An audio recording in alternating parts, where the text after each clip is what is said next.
Hello and welcome to Tremors, Making Perfection, the podcast. I'm your host, Michael Gross, and every Friday for the next 6 weeks we're going deep on the making of Tremors with the people who made it.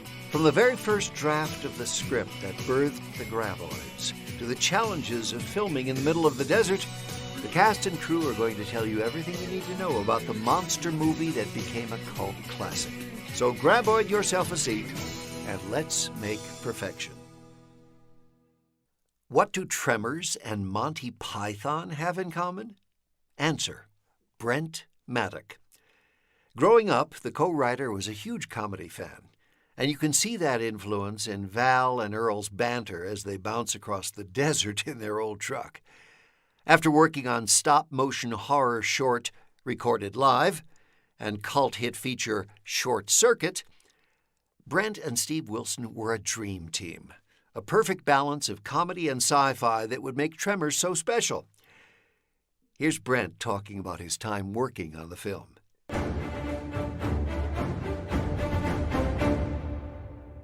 Who were your biggest influences and what movies were you watching? Pretty much what everybody was watching and loving and all that stuff. Obviously Westerns, cowboy movies, that was a big influence. I loved cartoons. Like every kid, I was just absolutely loved cartoons. I feel a little bit ashamed. I think back to when I was 3 and 4 and 5. You even at that age, you're such an easy audience. You loved even really bad stuff that just wasn't funny, but it made you laugh. And cartoons.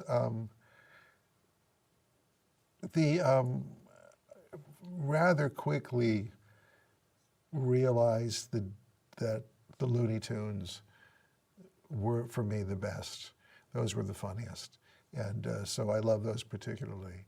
And when Steve and I were roommates while we were at film school, and for a few years after film school, in this pathetic apartment in Hollywood, it was so sad.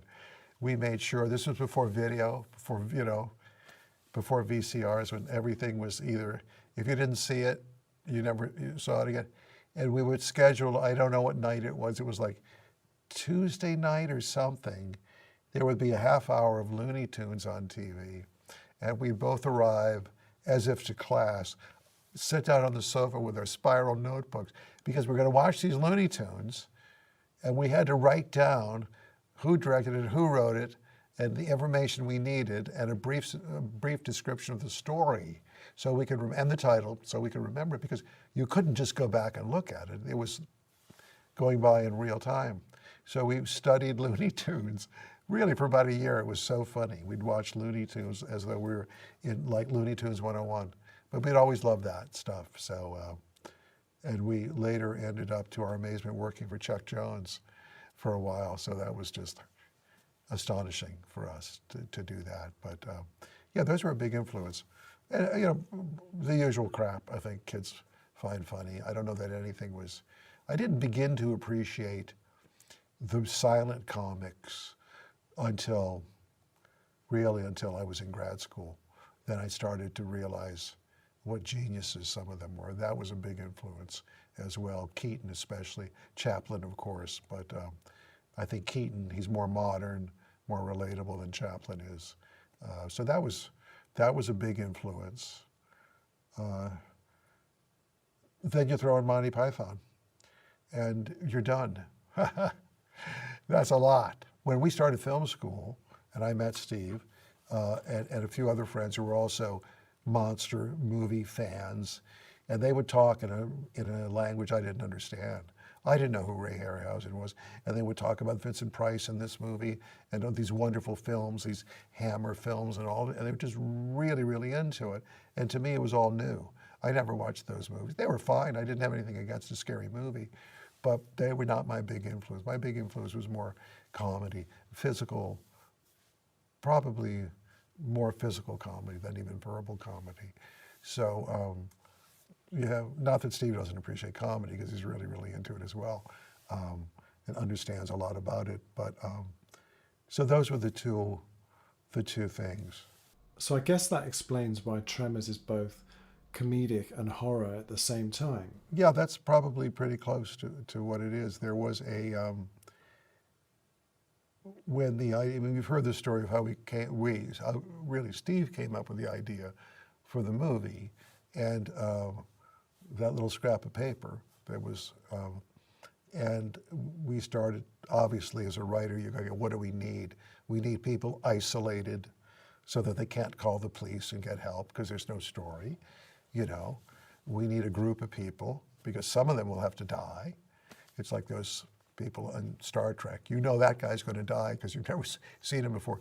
But you needed that. There's certain things you needed. And when so we came up with this little town in the desert, this town that gets isolated. And, but the question then is, well, what is it? Is it a drama? Is it a tragedy? Is it a comedy? Well, do we want it to be scary? And you have to constantly remind yourself of those, ask yourself those questions. So what we did, we wrote a number of drafts of this. And we had, I think, an important moment, which was looking at the script and going, it's pretty funny. There's some really funny gags, some funny stuff. And we wondered, is that going to make you take the creatures less seriously? Are they going to be less of a scare? Because nobody's taking them really seriously. And we thought, yes, probably. We're not going to take that chance. So we went through and did something that we rarely do with the script. We made it less funny and took out a lot of jokes and a lot of sequences that would have been wonderful visually, but you would have enjoyed them in a comedic way. So we made it more serious. So it's a weird balance, and often you can't get to the balance it's a tricky thing, and we wanted the jokes to come out of the frights and the scares. We didn't want anybody acting like these big worms are something to laugh at, and I think we struck, for that at least, we struck the right balance. So can you just tell me again the story of how you first met Steve and Ron? Well, I drove out to LA to go to USC film school as a grad student, and Steve had done the same. He'd gotten out of the Army after 2 years in the Army, and then came out to LA, and we both started in the middle of the year, so we were starting in the same semester. And I went over to the film school, which at the time, as famous as it was this ramshackle old building, which was at one time the ROTC stables for their horses or something. It really looked like it. Although it was charming, it was perfect. It's all you needed. Now it's its own giant city. You go to USC Film School, you just can't believe what they've got. But then it was very simple. And I wandered over to see what it looked like and walked into the courtyard. And there's this guy sitting there with this big old briefcase.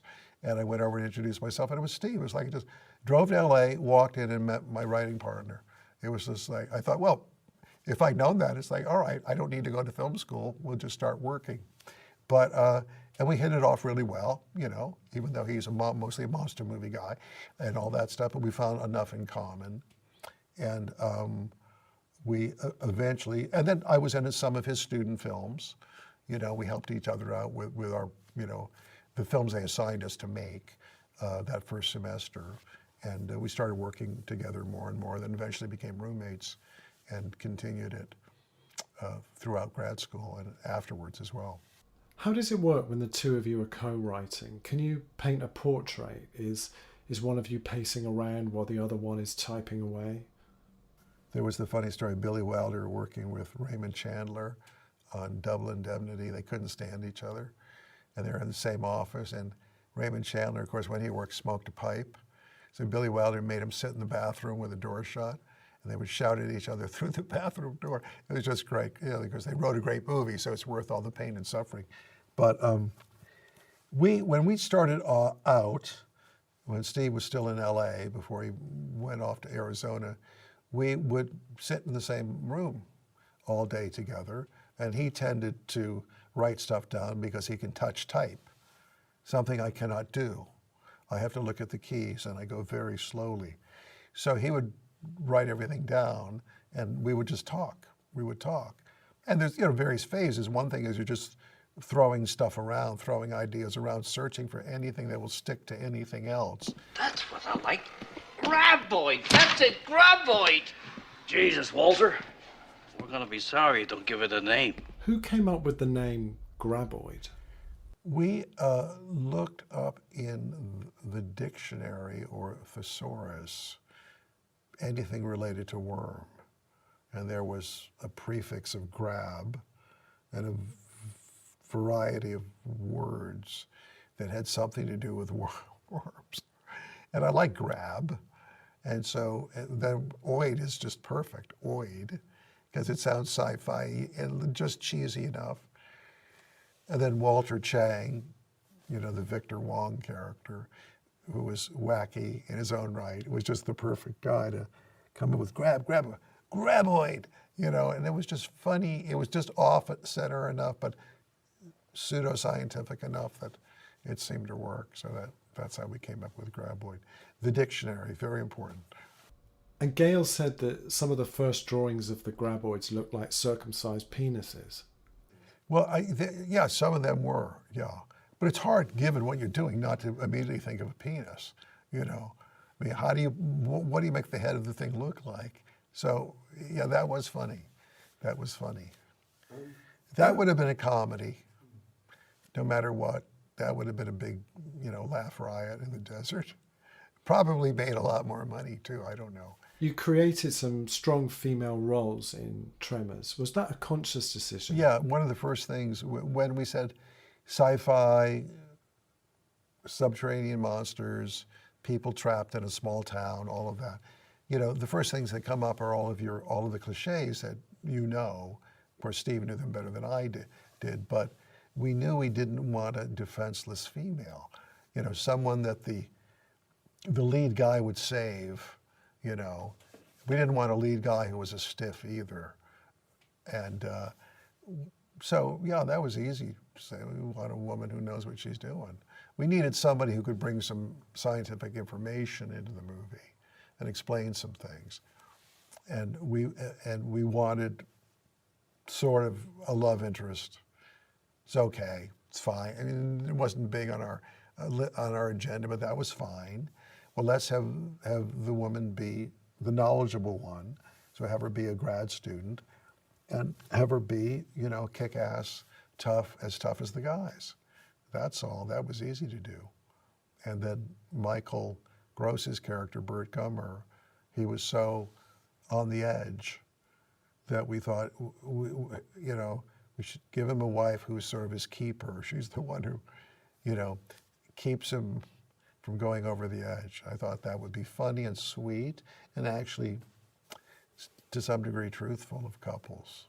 You see it all the time. One of them balances out the other and they keep each other from going off the side of the road of life. So that worked out great. Reba was a real surprise. It was funny because Universal said to us, I think Reba was recording for Universal or something at the time, I don't know. I knew almost nothing about country music, you know, other than Hank Williams and a couple of people, Johnny Cash and Waylon Jennings. I knew nothing about it, nothing. And they said, well, Reba McEntire wants to come in and read for the part. I go, Reba, and then you know, it was explained to me who she was. And oh my God, we're gonna get some woman with this giant bouffant hairdo coming in, ridiculously, absolutely inappropriate kind of character with the long fingernails and all that stuff. And so I walked in the office one day and Reba's sitting in the hallway on a chair and to say hi, and I walked right by her. I didn't know who she was. Just this simple, you know, cute woman, nice looking woman, but just absolutely simple, like she's going to the supermarket, and walked right by her, you know. But it's Reba, I didn't know. And she came in and she read for the part, and she was good. And then I said, I had to just say, you got to understand, we're going to be in the desert. It's going to be filthy. The wind is going to blow. You're going to be chewing sand. It's going to be hot. We're going to do take after take after take with all this special effects. And it's going to really be tough. It's not going to be fun, you know, blah, blah, blah, blah, blah. And she said, no problem, I'll do it. Let's just go do it. Let's do it. It was like, okay. And, you know, she was perfect, you know. she was not a spoiled diva, is what it turned out to be. So and she was great. She was a lot of fun. And I remember when we did the first take, her first take, the first take in which she appears and has a line of dialogue. It's when the truck pulls up in front of the general store, and they notice the graboid tentacle clutching, underneath the truck, and everybody's there, and realizing something's alive out in the desert. And she had a few lines of dialogue, and then Ron calls cut. We got it, and Reba just screams something like, "Yeah, I'm in the movies." So she knew she was in the film, at that point. It was great. She was just really, really good. Then she goes on to have this TV show that goes on forever, which is great. I mean, she's wonderful. So I like to think we had some part in that. I don't know. When you were writing and making Tremors, there was a lot going on in the world, like the end of the Cold War, the end of Reagan, the end of Thatcher. Was all of that on your mind when you were writing it? None of that was in my mind. What was in our mind was, wouldn't it be scary if there was a big worm that wanted to eat us? That's what was in our mind. There's something, the nature of, you can analyze and go, well, it's subterranean, so therefore it's a subconscious. You can get into Freud or Jung, I don't know who it would be, and it resonates with you, there's a deep thing, that's something, the unseen, but even more so, not just the unseen out in the woods, but the unseen underneath your very feet, So that obviously had a big impact on people's, relationship with the film, I think, just as Jaws obviously was. And it was seen as, a ripoff of Jaws, it's Jaws, but in the dirt instead of the water. I understand that. But that really, really helped. The other thing about them being unseen, obviously, if you have very little money to make a movie, that's a real economical way to have an antagonist. You don't see them until they suddenly jump out or burst up through the floor of the store or through the ground. So that really helped. You can keep the tension up and keep the sense of the presence of the creature up to maximum without seeing it at all. So that was great. If there was another way to do that, we would have done it since then, but we couldn't figure out anything else. We had to then start, in the sequels we had to then start showing the antagonistic creature of the week, whatever it was. They weren't hiding under the ground. It made it more difficult. But then by then we had CGI, which helped us out. That whole thing of what you feel and what you don't see, it's almost like Hitchcock. Well, I don't even know that we were remotely close enough to the sophistication of Hitchcock. It was brilliant. But the idea of, again, it's the unseen. I mean, that's scarier. I mean, it's almost the most frightening, almost up until the point the creature appears, which seems the reverse of what it should be. The thing you fear it's more scary than when it shows up. As they say, when you're afraid of something, move toward it, confront it, then it's okay. If you're running away from it or hiding, it's much scarier. So maybe that has something to do with making it scary. It was important that it was scary, that we weren't laughing the whole time. We'd laugh at the people, some of their comments, but not the fact that the creature was chewing somebody up. That hopefully would not be fun. How important was home entertainment in terms of the survival of Tremors? Well, I think it saved it. I mean, what was interesting about the timing of the Tremors was that I think maybe, I don't know, I haven't done any research, nor will I think it was kind of the last sci-fi monster horror movie, whatever genre you want to stick in it, that was made without any CGI. There was no computer-generated imagery. Everything in that movie is real. It was in front of the camera. Brilliant miniatures by the Skotak brothers, who had worked with Jim Cameron. Again, Tom and Alex, full-size graboids. Everything that happens is happening. There's no digital anything. Not a pixel in that movie. And it worked, but it worked for a number of reasons. One of it was we all had a really strong background in editing. So we knew we can make this thing seem real and seem like it's really doing what it's supposed to be doing by knowing how to cut. It can be 12 frames of this, 24 frames of this, like 2 seconds of this, and then the camera pans and we cut to this, and you put it together and it really brings it to life. It's filmmaking.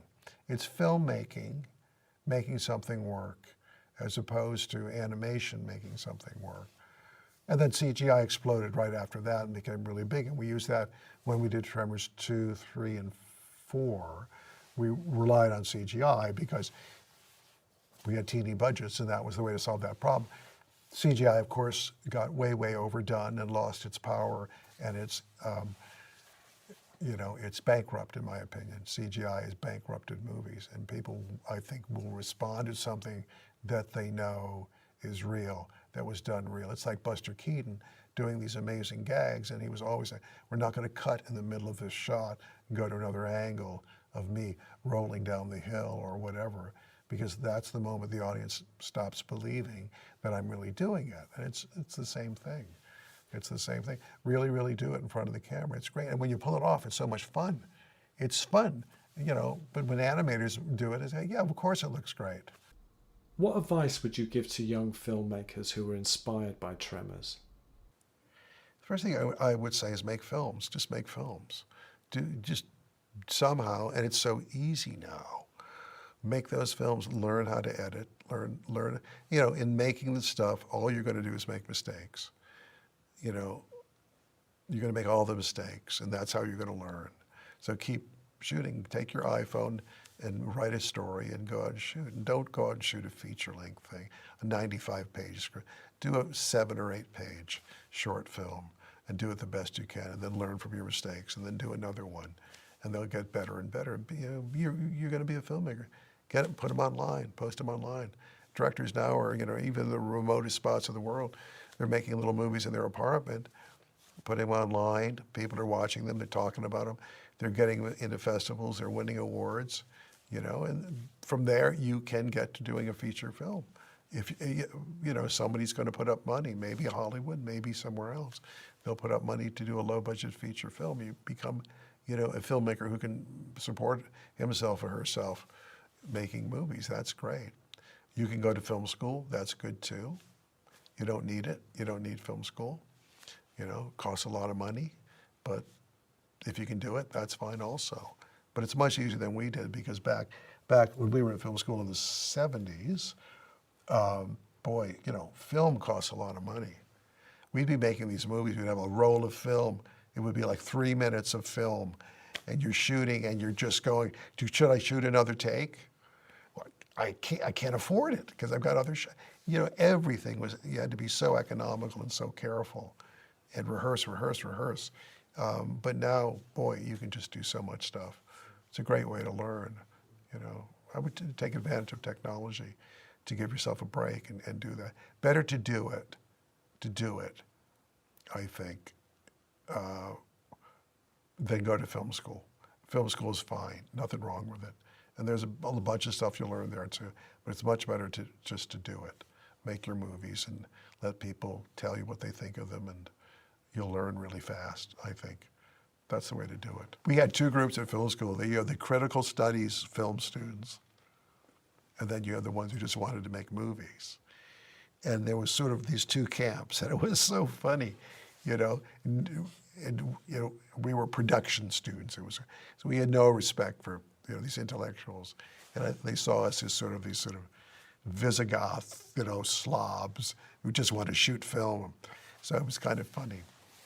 It's great if you can bring those together in one person who's got, an academic appreciation of film and film history, and also the talent to make movies. That's great. That's a wonderful, way to be.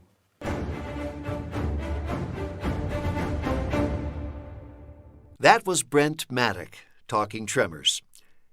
Make sure to meet us back here next Friday, where we'll be talking to Nancy Roberts about her experience on bringing Tremors to the screen. In the meantime, if you want to brush up on your survival skills in the event of a graboid invasion, Head over to the official Tremors YouTube and Facebook channel, or find us on Twitter and Instagram at Tremors Movie. Over and out.